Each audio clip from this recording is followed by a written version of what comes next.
Tell you we must die. Tell you we must die. When you're strange, no one remembers your name. Paris, 1971. A rock god disappears into the shadows of Rue Beautreilly. His body is found in a bathtub, his legacy cemented forever. This is the story of Jim Morrison, the poet, the rebel, the Lizard King, and the mystery that still captivates the world. The Doors frontman's final moments were as enigmatic as his life. No autopsy was performed, and only a handful of people saw his body before it was sealed in a coffin. This veil of secrecy would spark decades of conspiracy theories, with some fans still believing Morrison faked his own death to escape the crushing weight of fame. But to understand how a clean-cut military kid transformed into one of music's most magnetic and controversial figures, we need to go back to where it all began. Early life born in Melbourne, Florida on December 8, 1943, James Douglas Morrison's childhood was marked by constant movement. As the son of George Morrison, a naval officer, young Jim spent his early years drifting from base to base, absorbing the transient nature that would later define his life. His father's strict military discipline cast a long shadow over these formative years, creating a tension that would eventually explode into rebellion. A pivotal moment came during a family road trip through New Mexico, when 4-year-old Jim witnessed the aftermath of a horrific accident involving Native American workers. The souls of the dead Indians were just running around, freaking out, and just had to scatter to get away, Morrison would later recall, a memory that would haunt his poetry and lyrics for years to come. This early exposure to death would shape his artistic vision and become a recurring theme in his work. Do you believe Morrison's death was an accident or something more? Drop your theories in the comments below. Behind his well-behaved exterior, young Morrison was developing an insatiable appetite for literature. His high school teachers in Alexandria, Virginia, remembered him as brilliant, but increasingly withdrawn. With an IQ of 149 and a growing tendency to challenge authority. While other teenagers were reading comic books, Morrison immersed himself in the works of Nietzsche, Rimbaud, and Blake, finding in their words the freedom his structured life denied him. His academic excellence only heightened the contrast with his emerging rebellious nature. Let's just say I was testing the bounds of reality, he would later reflect on these years. His father's attempts to guide him toward a military career met with passive resistance.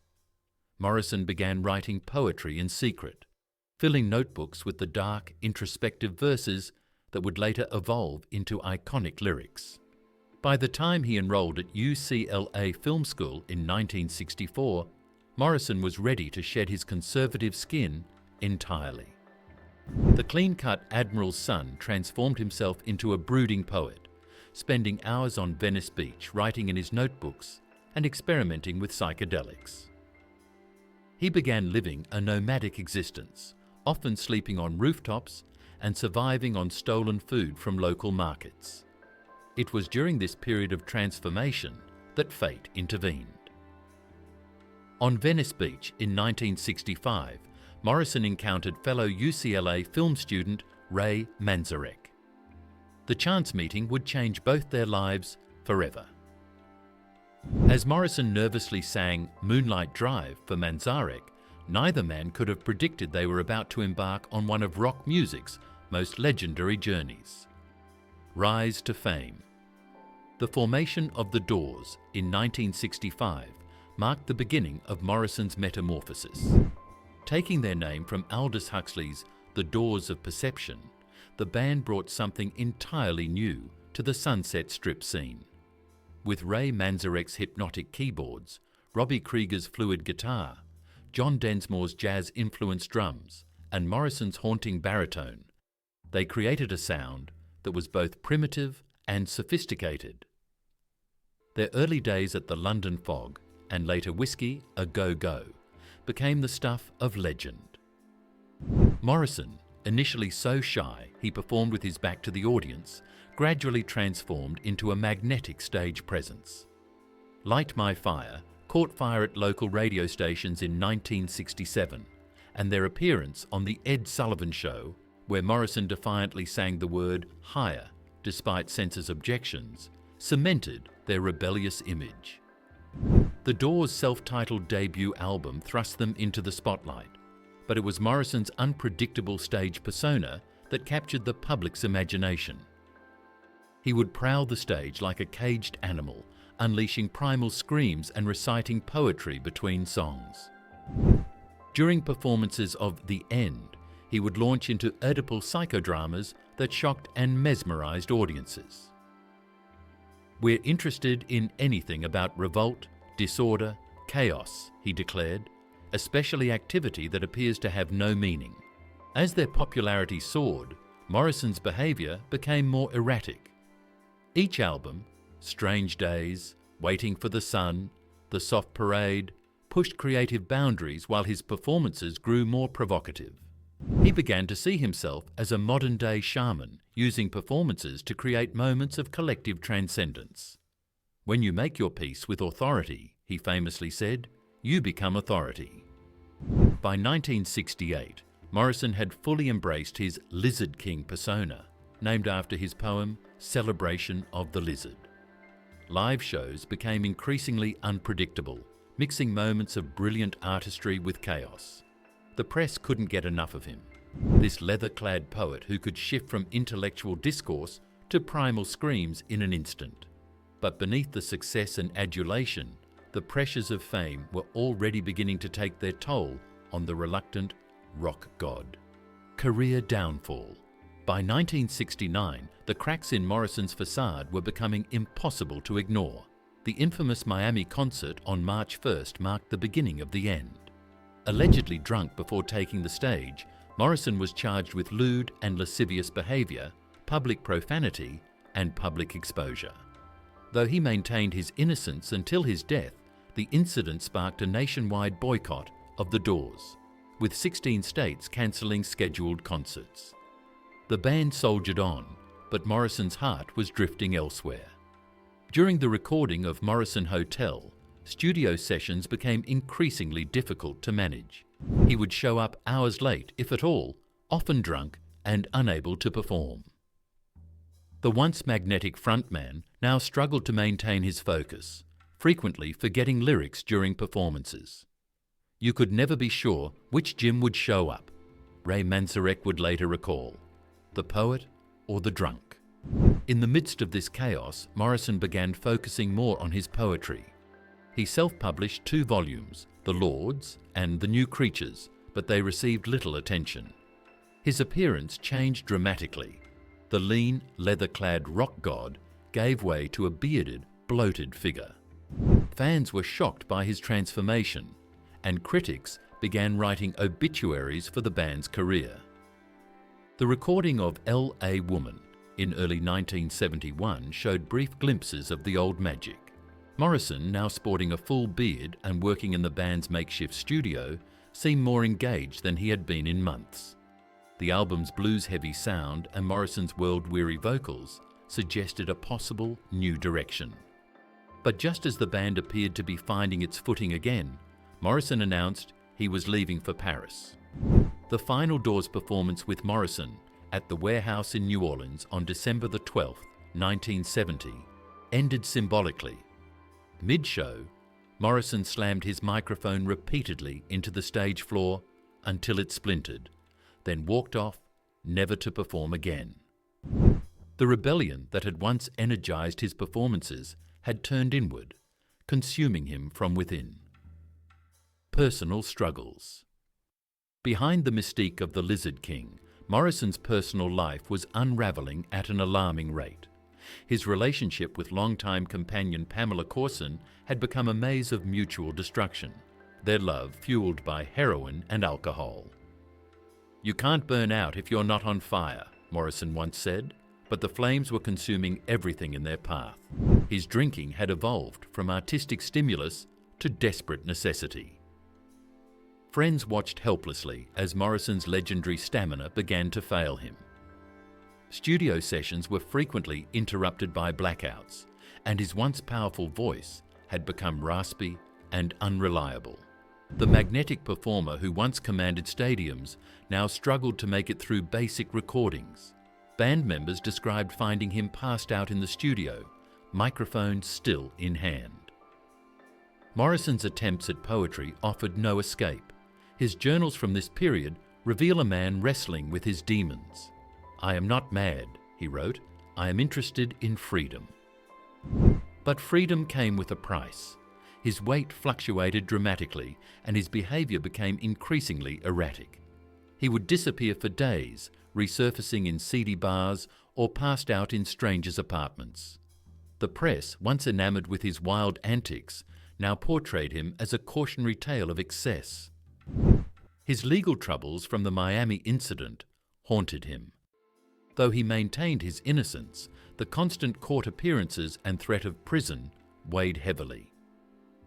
The rebel who once proclaimed, "I am interested in anything about revolt, disorder, chaos," found himself trapped in a system he couldn't charm or defy his way out of.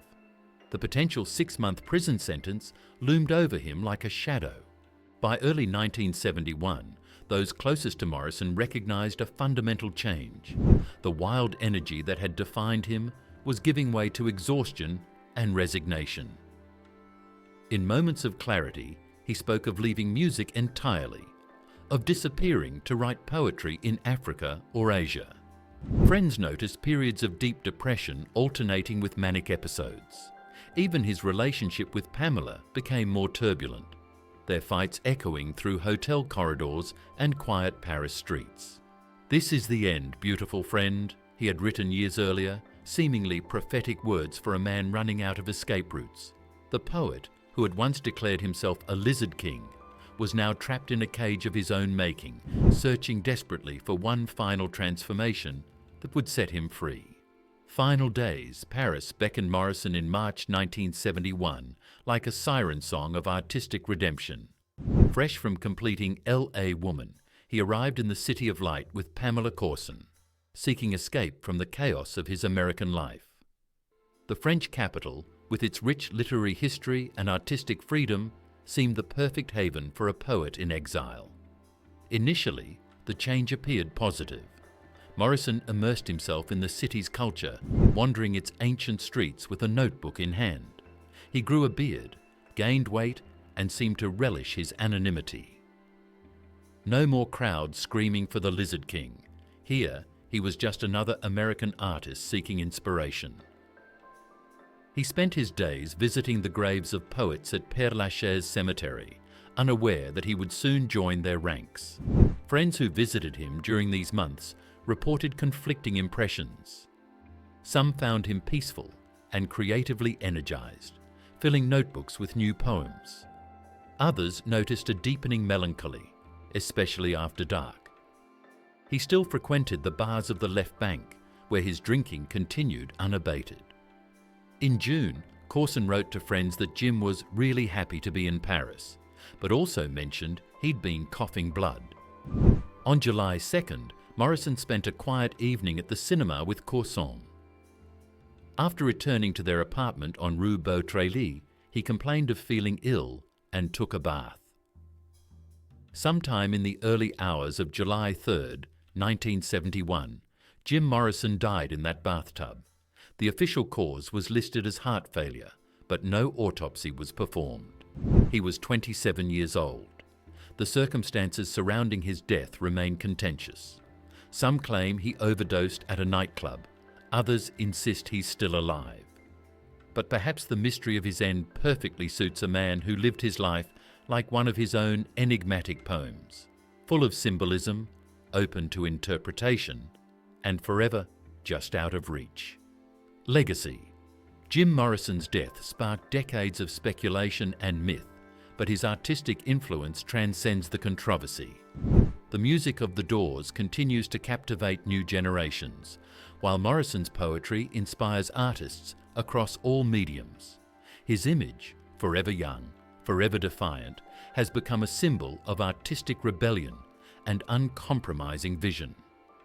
The grave at Père Lachaise Cemetery has become a pilgrimage site where fans leave flowers, poems, and whiskey bottles.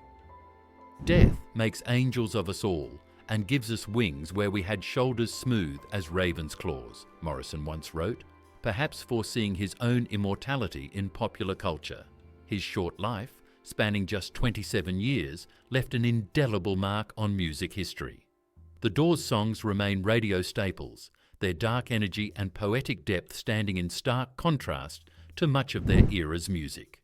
Morrison's legacy lives on not just in his art, but in his fearless pursuit of creative truth, even at the cost of commercial success and personal stability. As he prophetically wrote, "Did you have a good world when you died? Enough to base a movie on?"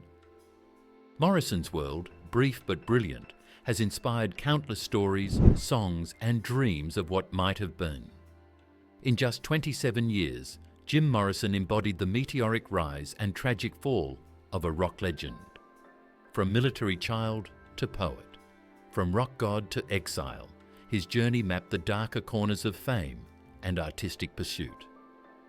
The mysterious circumstances of his death in Paris only added to the mythology he had crafted throughout his life. As he once said, "Where's your will to be weird?" It was both a challenge and a manifesto, a call that still resonates today. The Lizard King may have left the stage, but his fire continues to burn, illuminating the path for generations of artists who dare to push boundaries. Jim Morrison's story isn't just about music, it's about the human condition, rebellion, and the cost of genius. What part of his legacy speaks to you the most? Share your thoughts in the comments, and let's keep the fire burning together.